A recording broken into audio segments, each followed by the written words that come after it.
Je vous présente une tubercule qui s'appelle le souchet, qui est originaire d'Afrique ou des pays méditerranéens. Elle était utilisée déjà par les Égyptiens, elle a beaucoup de vertus et c'est une excellente alternative au lait de vache. C'est surtout un produit qui est extrêmement savoureux et au niveau gustatif, tous les autres laits végétaux sont vraiment très loin derrière. Bonjour, bienvenue sur la chaîne Cru Life.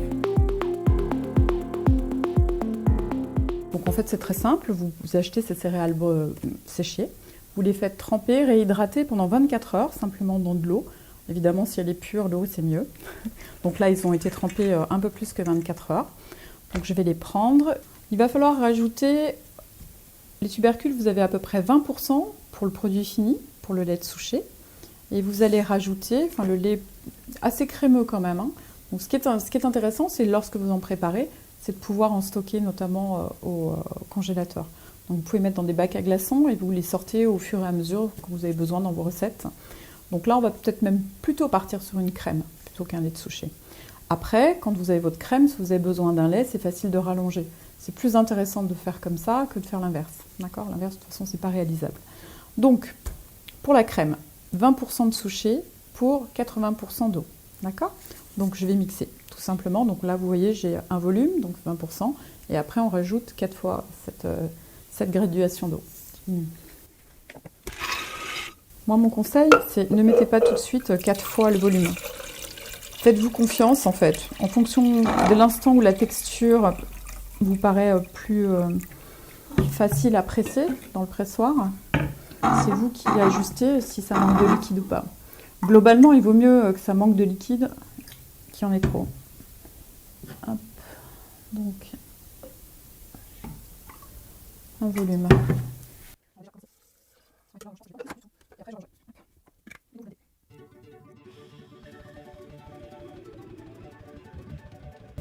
Alors, petite interruption pendant que le blender travaille.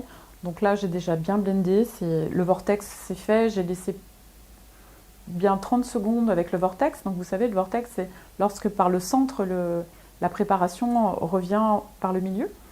Et là, je sens qu'il peine un peu. Et je vois bien que la pâte, elle est compacte, elle est liquide. Donc je vais rajouter un peu de liquide, comme ça, à l'instant. Donc ça, c'est de l'eau filtrée. Et je vais terminer le blindage. Bien, donc là ça me paraît beaucoup mieux. J'en ai remis encore un petit peu pendant que je mixais.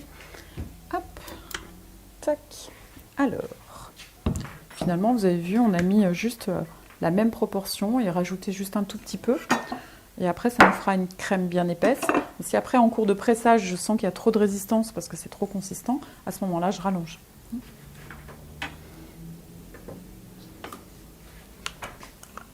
Alors, premier ustensile magique pour le pressoir. Donc celui-ci, moi je le trouve très bien pour les petites quantités. Après, il existe des sacs à presser, comment on appelle ça, de pressage, qui sont très utiles aussi pour d'autres fabrications. Et moi j'en ai pas encore, mais ça va venir. Mais bon, je trouve que ça, on peut pas rater avec ce modèle-là. Voilà, ça passe pas, ça remonte pas sur les côtés, donc c'est assez facile à utiliser. Juste que je arrive à ouvrir. Hop. Ce qui est sûr, c'est que ça ne va pas s'ouvrir en cours de blindage. Tac. Allez, on y va. On va commencer tranquille. Donc vous voyez, on a toute une partie qui est déjà filtrée naturellement. Pourtant, je suis loin de la proportion que j'étais censée vous présenter. Donc vous voyez, on voit bien que le filtre remplit son rôle et que le lait passe tout seul. C'est assez rigolo, ça plaît beaucoup aux enfants de faire ça. Ça sent bon. J'adore cette odeur. Ça ressemble à l'amande sucrée en fait au niveau de l'odeur. Donc là vous voyez, c'est vachement liquide, donc ça remonte le long du pilon. Donc il faut y aller doucement au départ. Puis après quand c'est plus compact, moi véritablement je préfère quand il y a de la matière, je trouve que c'est moins difficile. Plus c'est liquide, plus c'est compliqué à filtrer. Hop. Donc moi j'ai un petit truc qui est super, donc là vous devez connaître ça. En fait c'est une petite carafe et ça permet de récupérer les laits végétaux et de les placer sous vide. En fait, on retire l'air. Et pour conserver au frigo, c'est vraiment intéressant. Même pendant les préparations, pour essayer de préserver le plus possible les propriétés.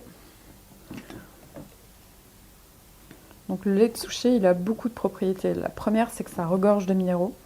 Mais vraiment, c'est très riche. Il y a des bons oméga, des oméga 9 notamment, qui désenflamment en fait, tout le système digestif.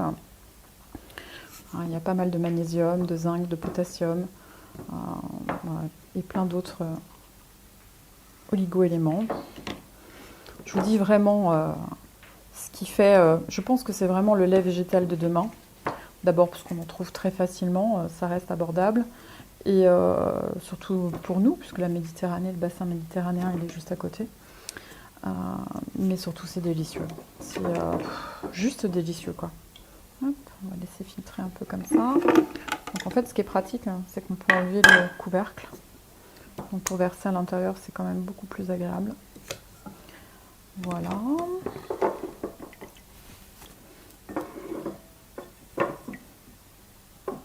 Je vais chercher une poignée qu'il n'y a pas. Tout va bien. Donc ceux qui aiment bien cochonner, c'est idéal parce que comme vous voyez, on en met un peu partout. L'objectif, c'est de ne pas trop en mettre partout, mais... Hop. Et je recommence, je presse.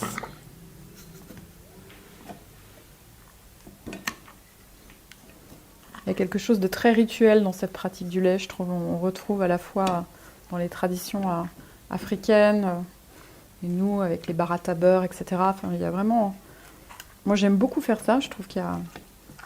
Ouais, il y a quelque chose qui nous relie à nos racines. Puis bon, c'est une tubercule, hein, donc c'est un produit de la terre. Hein. Donc intéressant. C'est pas un oléagineux, c'est très différent de tous les autres laits végétaux. D'ailleurs, c'est très très riche en fibres. Ce qui en résulte, la pâte qui en résulte, on ne l'utilise pas. En fait, il n'y a aucun intérêt nutritionnel. C'est vraiment extrêmement sec hein, quand on termine. Donc voilà, je vois pas trop personnellement l'intérêt de le conserver.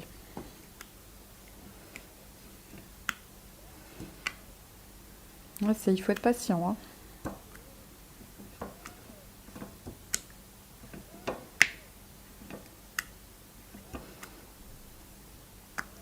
La question que je me posais, c'est si je pourrais pas réutiliser la pâte pour faire des gommages de peau en ajoutant un peu d'huile dedans. Il faut que j'essaye pour voir si c'est pas trop abrasif, mais compte tenu de la richesse en minéraux, il va en rester quand même un peu dans les fibres. En tout cas, déjà rien que l'odeur, ça a une odeur de lait sucré. J'adore, je suis fan. Et l'autre intérêt, c'est que oui, effectivement, il y a des oméga 9 et tout un tas d'acides aminés intéressants, mais c'est un lait qui est très peu gras. Donc, voilà, ceux qui font attention aux calories, c'est pas mal. Vous avez bien compris le principe, hein. Vous continuez ainsi jusqu'au bout. Hop, voilà. Et puis, je vais juste vous faire une petite démonstration de cette carafe pour ceux qui ne connaissent pas. Voilà. Je finirai ça tranquille après. Donc, vous mettez votre petit couvercle. Super bien foutu ce truc. Hop. Vous positionnez l'ustensile qui vide l'air. Pompez. Et vous sentez à un moment, il y a une résistance. Un peu comme quand vous gonflez un vélo, quoi. Vous sentez qu'il n'y a plus d'air. Voilà. Et là, c'est sous vide. Hop. Et vous avez une super crème. Magnifique. Délicieuse.